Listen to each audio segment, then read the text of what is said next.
What happens when a daytime television host pushes a well-known guest too far on live television? In just 47 seconds, a single comment about mental health would ignite one of the most explosive confrontations in daytime TV history, ending with the host being forcibly removed from his own show. The studio lights were bright that morning as the Loose Women panel took their seat. Piers Morgan sat at the head of the table, his familiar smirk already on display. Beside him were panelists Ruth Langford, Janet Streetorter, and Colleen Nolan. Across from them sat the day's guest, actress Denise Welch, who had been invited to speak about her mental health advocacy work. The interview began calmly. Ruth welcomed Denise warmly and asked about her recent projects. But as soon as Denise started discussing her experience with depression, it became clear that Piers was preparing to interrupt. "So Denise," Piers cut in barely 30 seconds into her answer, "you've made quite a career out of talking about being sad, haven't you?" The studio went completely silent. Ruth's eyes widened. Colleen shifted in her seat. Janet looked ready to step in, but Denise calmly raised her hand. "I've made a career out of acting, Piers," Denise replied. "I talk about depression because it nearly killed me and because I want to help other people who are suffering." Piers leaned back, his expression smug. "Oh, here we go. Everyone has depression these days. Back in my day, we just called it having a bad day and got on with it." Piers interjected quickly. "That's not fair." But he continued, turning toward the camera as if Denise wasn't there. "This is what's wrong with society today. Everyone wants to be a victim. Everyone wants attention. Everyone suddenly has a condition that means they can't pull themselves together." Denise kept her voice steady. "That's not what depression is, Piers. It's a medical condition. Would you tell someone with diabetes to just pull themselves together?" "Oh, don't give me that," Piers snapped, waving his hand dismissively. "Depression, anxiety, all these trendy mental health buzzwords. They're excuses for people who can't handle real life. In the old days, a proper job and some discipline cured depression." Before Denise could respond, Piers leaned forward aggressively. "And why is it always celebrities talking about mental health? Why does it always happen when they have something to promote? Convenient timing, isn't it?" "That's not fair," Colleen said quietly. "Mental illness affects everyone." "Does it?" Piers challenged.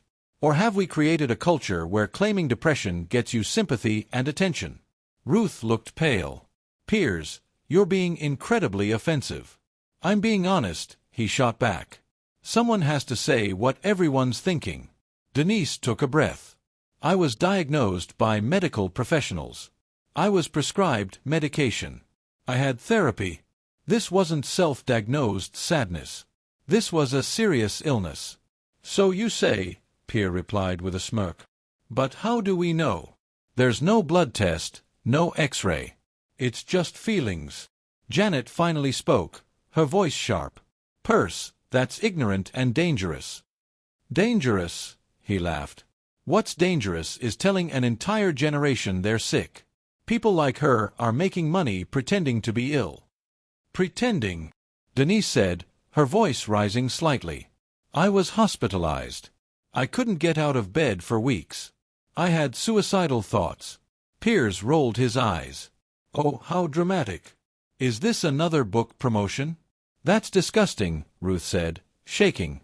"How dare you trivialize suicide?"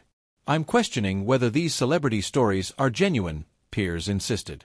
"People die every day," Janet said firmly. "Families are destroyed." "Not all of it is fake," Piers replied dismissively. "But some of it is." 1 in 4 people experience mental health problems, Denise said. "That's a health crisis." "A crisis?" Piers mocked. "Everything's a crisis now." "Stop it," Colleen said. "What's next?" Piers sneered. "Trauma from a mean tweet." "My depression isn't about promotion," Denise said. "People are dying because of stigma. People like me live in the real world." Piers replied. Ruth tried again. "Mental health is as important as physical health." "No," Piers interrupted. "She's playing the victim." "That's not true," Denise said. "You're a bully." Piers stood up abruptly, face red. "I won't be insulted on my own show." "It's not your show," Janet said. "It's ours." "You're being removed," Ruth said quietly. "You can't kick me off," Piers shouted. Security appeared. Piers ripped off his microphone. "This isn't over." He stormed off as the studio fell silent. Afterward, Ruth addressed the audience. "Piers Morgan has been removed following unacceptable comments about mental health." Janet added, "Mental illness is real."